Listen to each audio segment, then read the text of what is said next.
बिस्मिल्लाहिर्रहमानिर्रहीम। अस्सलाम वालेकुम नाज़रीन, आप यूट्यूब चैनल देख रहे हैं। मैं इमरान ख़ान हूँ। मेरे पास ये स्टोरी थी पहले से कि ये लाइसेंस जो है शराब का, ये इन्होंने इल्लीगल दिया था वज़ीर आला पंजाब ने।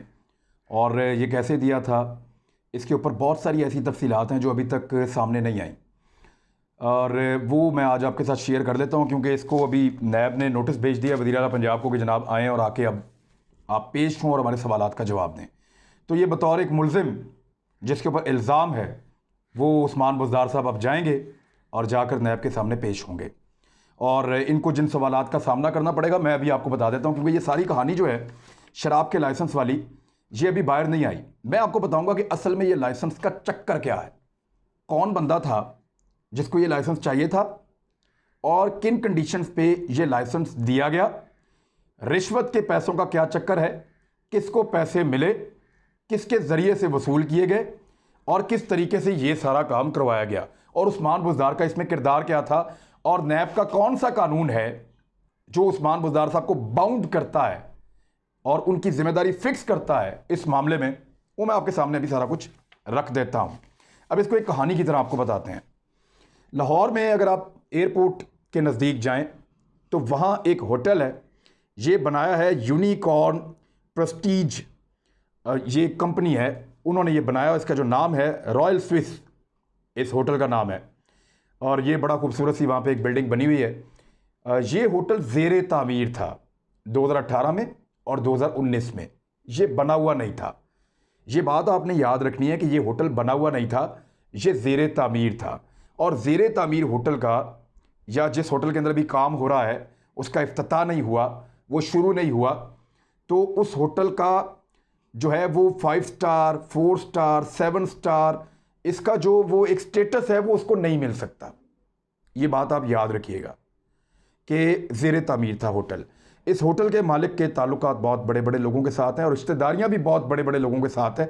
ज़रूरत पड़ेगी तो बताऊंगा कि इसकी रिश्तेदारी से क्या फेवर दे सकते हैं, क्योंकि वो देंगे फेवर, और मैं बताऊंगा।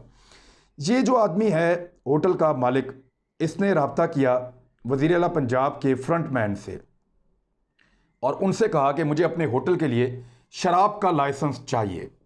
शराब का लाइसेंस जो इसने मांगा, वो लाइसेंस से इससे वादा कर लिया गया कि आपको मिल जाएगा, लेकिन आपको उसके बदले में रिश्वत देनी पड़ेगी। और फिर इसको मिलवाया गया उस्मान बुज़दार के बहुत ही करीबी रिश्तेदार, जो आजकल डीपीओ हैं साहिवाल में। ये उस वक्त डीपीओ थे, साहिवाल में नहीं थे, बल्कि उन दिनों ये डीपीओ हुआ करते थे बहावल नगर में, सॉरी बहावलपुर में। उन दिनों ये इस वक्त डीपीओ साहिवाल हैं, लेकिन उस वक्त ये डीपीओ बहावलपुर हुआ करते थे। अमीर तैमूर इनका नाम है, और उस्मान बुज़दार साहब ने आके इनको बड़ा नवाजा है, इनको डीपीओ की पोस्ट के ऊपर रखा है, और इनको पहले बहावलपुर में, अब साहिवाल में लगाया हुआ है। पिछले दिनों इनको मिलने के लिए उस्मान बुज़दार साहब अपनी फैमिली के साथ सरकारी हेलीकॉप्टर इस्तेमाल करके वहाँ पहुँचे भी थे, और फिर वो हेलीकॉप्टर जो है गया वहाँ पे शोरकोट, वहाँ से रीफ्यूलिंग करवाई, वापस आया, उस्मान बुज़दार साहब को और उनके लोगों को लिया और फिर लाहौर पहुँचा अगले दिन। तो ये इस तरह की अयाशियाँ तो हो रही हैं। ये डीपीओ बहुत करीबी उस्मान बुज़दार का, और इसको भी मुबैना तौर पे फ्रंटमैन कहा जाता है। इस डीपीओ ने मामला तय किए अमीर तैमूर ने, और मुबैना तौर पे 5 करोड़ रुपए की रिश्वत अपने लिए और उस्मान बुज़दार के लिए इसने वसूल की। जो इसके ऊपर एलिगेशन है, जो लोग इस मामले को परसू कर रहे हैं बिहाइंड द सीन, उनका ये एलिगेशन है कि 5 करोड़ रुपए की एक रिश्वत है जो इस होटल के मालिक ने दी है पहले डीपीओ को, जो उस्मान बुज़दार का करीबी रिश्तेदार है, इनकी फुफ्फो का शौहर है, इनका फुफ्फा है आप ये कह लें। कई लोग मामू कहते हैं, लेकिन एग्जैक्टली जो इनका रिश्ता है वो मुझे पता है, ये फुफ्फा है इनका। और इसको जो है वो पैसे मिले, और इसने वो पैसे जो है वो उस्मान बुज़दार को दिए, और उसके बदले में फिर इन्होंने किया क्या, इन्होंने एक्साइज एंड टैक्सेशन डिपार्टमेंट जो ये लाइसेंस जारी करता है उसके ऊपर दबाव डालना शुरू किया कि आप ये लाइसेंस फौरी तौर पे जारी कर दें। अच्छा, लाइसेंस से देने के लिए कुछ शराइत हैं जो बहुत ज़रूरी हैं, मोटी मोटी आपको बताता हूँ। एक तो PMLN के दौर में 2009 में एक CM पॉलिसी बनी थी। उस पॉलिसी के मुताबिक लाइसेंस मिलेगा सिर्फ 4 स्टार या 5 स्टार होटल को, उसके अलावा उससे नीचे कहीं लाइसेंस नहीं मिलेगा। 4 स्टार या 5 स्टार होटल को लाइसेंस मिलेगा, ये CM पॉलिसी है। और इसके अलावा ये जो लाइसेंस का इजरा है उसके लिए आपको पाकिस्तान होटल एक्ट 1976 के तहत जो बहुत सारी चीज़ें हैं उन क्राइटेरियाज के ऊपर आपको पूरा उतरना पड़ेगा। पंजाब टूरिस्ट डिपार्टमेंट का आपके पास एक लाइसेंस होना चाहिए, वो भी इसके पास नहीं था। तो 4 चीज़ें याद रखें, 1976 के एक्ट के तहत ये होटल पूरा नहीं उतरता था। नंबर 2, पंजाब टूरिस्ट डिपार्टमेंट का लाइसेंस इनके पास नहीं था। नंबर 3, ये 4 स्टार या 5 स्टार नहीं थे। और नंबर 4, ये होटल मुकम्मल ही नहीं हुआ था 2018 और 2019 में। दिसंबर 2018 में ये सौदा तय पाया और जनवरी 2019 में अगले चंद दिनों के अंदर अंदर इन्होंने ये होटल जो है इसको ये लाइसेंस इशू कर दिया। अच्छा, एक्साइज डिपार्टमेंट ने क्या किया, ये बड़ी इंपॉर्टेंट बात है। अकरम अशरफ गोंदल ये हैं एक्साइज डिपार्टमेंट के उस वक्त के डीजी अकरम अशरफ गोंदल। ये आप इनकी शक्ल देख लें, ये अब रिटायर हो चुके हैं। इन्होंने ये लाइसेंस इशू किया है। इनके पास जब ये समरी भेजी गई 8 तारीख को, तो अच्छा ये 3 मरतबा याद रखिएगा, 3 मरतबा ये लाइसेंस इशू करने से पहले, क्योंकि ये इलीगल और गलत काम होने जा रहा था, तो 3 मरतबा इसकी समरी जो है इस सारे मामले की वजीर आला पंजाब उस्मान बुज़दार साहब के साथ उनके पास भेजी गई। ये ऑन रिकॉर्ड है। तो उन्होंने जो है वो इससे छुपते फिर रहे थे कि ये काम भी हो जाए और ये समरी मुझे देखनी भी ना पड़े, कहीं पे मेरे दस्तखत भी ना हो जाएं। लेकिन उनको ये नहीं पता कि नैब का एक आर्टिकल है 9A, उसका सब सेक्शन है 6, उसके मुताबिक ये जिम्मेदारी उस्मान बुज़दार साहब की है। और अब मैं आपको एक लेटर दिखा रहा हूं, ये लेटर ज़रा आप गौर से देखें। इस लेटर को जारी किया गया था उस्मान बुज़दार साहब के दौर में, और इस लेटर के ऊपर क्या लिखा हुआ है ज़रा ये भी आप देखें। Submission of summaries for chief minister, ये लिखा हुआ है कि जो अहम तरीन मामलात हैं उनकी जो समरीज होंगी वो चीफ मिनिस्टर को भेजी जाएंगी। चीफ मिनिस्टर उसके ऊपर अपने कमेंट्स देंगे और उसके ऊपर अपनी रजामंदी शो करेंगे, तब अहम तरीन मामला जो हैं पंजाब के उनको आगे बढ़ाया जा सकेगा। तो ये भी एक सेंसिटिव इशू था, हसास इशू था, क्योंकि बड़े लंबे अरसे से लाइसेंस जारी नहीं किए जा रहे थे। एक्साइज और टैक्सेशन का डिपार्टमेंट ये समझ रहा था ये गैर कानूनी और गलत काम होने जा रहा है। उन्होंने 3 मरतबा सीएम को समरी भेजी, और 1 मरतबा तो जो अच्छा इसके ऊपर जो बार बार फ़ोन करते थे ना और एक्साइज को जो दबाव डालते थे, जो डीजी ने आके बयान दिया, एक्साइज एंड टैक्सेशन डिपार्टमेंट की पूरी इंक्वायरी हो गई है, होटल के जो मालिक हैं उनकी भी पूरी इंक्वायरी हो गई है नैब में, और उनसे सारे सवाल जवाब कर लिए गए हैं। डॉक्टर राहील सद्दीकी ये पर्सनल सेक्रेटरी थे सीएम पंजाब के, प्रिंसिपल सेक्रेटरी थे। ये बड़े तगड़े आदमी हैं डॉक्टर राहील सद्दीकी, और बड़ा ईमानदार अपने आप को कहते हैं। ये राब्ता करते थे बार बार एक्साइज एंड टैक्सेशन डिपार्टमेंट से जुबानी कि यार आपको वो एक फाइल दी हुई है, आप फौरन करें और वो लाइसेंस जारी करें। साहब कह रहे हैं लाइसेंस जारी करें, तो वो लाइसेंस जारी करते नहीं थे। फिर उन्होंने समरी बना के भेज दी सीएम हाउस, ताकि सीएम खुद इस पर कुछ लिख के दे दे ताकि हम जारी करें और हमारी जान छूट जाए। ये उन्होंने नैब को स्टेटमेंट दिया है, लेकिन सीएम उससे छुपते रहे, बल्कि उन्होंने नागवारी का इजहार किया और उन्होंने कहा नहीं आप इसको करें। 8 तारीख को ये जो फाइल है इसकी एक मीटिंग होती है और उस फाइल को मंगवाया जाता है। डीजी अकरम अशरफ गोंदल ने इस फाइल को मंगवाया कि शराब का लाइसेंस हमने देना है, तो जरा फाइल तो लेकर आओ। तो जब फाइल पहुंची तो वो ऑफिस के जो सीनियर ऑफिसर्स थे उन्होंने कहा कि सर बहुत सारी कंडीशंस हैं जो रह गई हैं, ये लाइसेंस इशू नहीं किया जा सकता, इलीगल है। तो वो फाइल वापस उन्होंने दे दी। फाइल वापस देने के बाद उन्होंने सीएम हाउस में बताया कि मैं ये काम नहीं कर सकता, मेरे ऊपर जो है आप दबाव डाल रहे हैं, वो ऑफिसर्स कह रहे हैं कि ये इलीगल है और इसको नहीं कर सकते हम, इसमें बहुत सारी कंडीशंस रहती हैं। सीएम ऑफिस ने उनके ऊपर बहुत ज्यादा दबाव डाला। उसके बाद 9 तारीख को दोबारा फाइल मंगवाई उन्होंने और फाइल मंगवाकर लाइसेंस जारी कर दिया।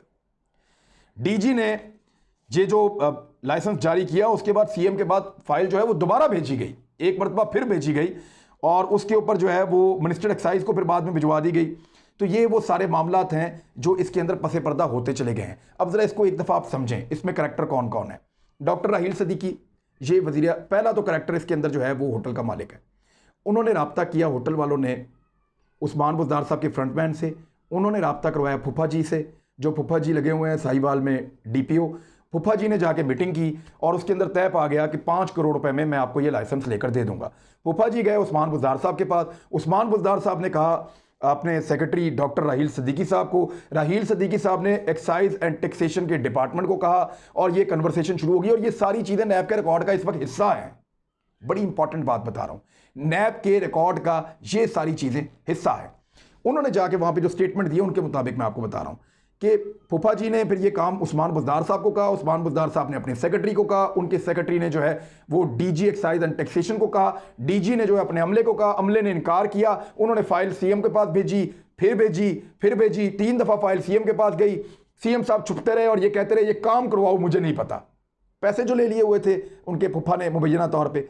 तो फिर हुआ ये कि इसको साइन कर दिया बिलाखिर, तंग आके परेशान होके अकरम अशरफ गोंदल साहब ने। और ये मामला जो है वो लाहौर हाई कोर्ट में भी एक इंट्रा कोर्ट अपील के अंदर मौजूद है, क्योंकि फिर आपको पता है मुखालिफिन जो है वो जाते हैं और कहते हैं जी कैसे हो गया, ये मामला भी हुआ है। और नैब अब इस सारे मामले को देख रही है, इसकी इंक्वायरी कर रही है। इसमें बुलवाया किस किस को है आपको सिर्फ उस्मान बुज़दार का पता है, मैं बताता हूँ। फूफा जी भी जाएंगे, जो DPO साहिवाल हैं उनको भी जाना पड़ेगा। डॉक्टर राहील सदीकी जो अपने आप को बहुत ईमानदार ऑफिसर कहते हैं और उनकी बड़ी अच्छी उन्होंने शोहरत एक बनाई हुई है, उनको भी कॉल कर लिया गया, उनको भी बुलाया गया कि वो भी वहाँ पे पहुँचें। उस्मान बुज़दार साहब भी वहाँ पे पहुँचें।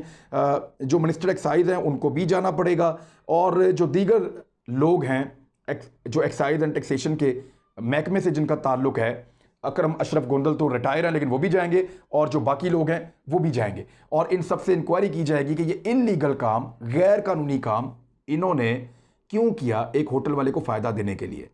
तो इसके अंदर अगर पैसा ना भी पकड़ा जाए, सारे सबूत ना भी आए, तब भी वज़ीर आला पंजाब ने अपने इख्तियारात होते हुए एक गलत काम होने दिया जिसकी समरी उनको बार बार भेजी गई उनके अपने हुक्म के मुताबिक, लेकिन फिर भी उन्होंने गैर कानून और गलत काम होने दिया। अगर तो इंसाफ हुआ और मैनेज ना किया गया, या उस्मान बुज़दार साहब को बचाने के लिए कोई बहुत बड़े बड़े ताकतवर लोग ना आ गए, तो उस्मान बुज़दार साहब इसके अंदर एक मुलजिम से मुजरिम बनने में उनको बिल्कुल ताख़ीर नहीं होगी। अब एक बड़ा सवाल है मैं आपके सामने रख रहा हूं, क्या उस्मान बुज़दार इस्तीफ़ा दे देगा? क्योंकि इससे पहले जब अलीम खान साहब जा रहे थे नैब की इंक्वायरी में, उन्होंने कहा जाओ पहले इस्तीफ़ा दो, अपने आप को क्लियर करो, वापस आओ फिर मिनिस्टर बन जाओ। उन्होंने इस्तीफ़ा दिया, नैब में गए, उसमें से अपने आप को निकाला, वापस आए और फिर दोबारा ऑफिसर बन गए, दोबारा वो मिनिस्टर बन गए। इसी तरह सप्तान खान को उन्होंने कहा रिज़ाइन करो, रिज़ाइन किया, नैब में गए, इंक्वायरी बुक थी, वापस आए, थोड़ा अरसा गुजर गया, क्लियर हुए और फिर मिनिस्टर बन गए। अब उस्मान बुज़दार साहब, कानून तो सबके लिए फिर एक जैसा होगा। अलीम खान भी सियासतदान है, सप्तान खान भी सियासतदान है, और आपकी तरह वो दोनों जो हैं वज़ारत आला के उम्मीदवार भी थे।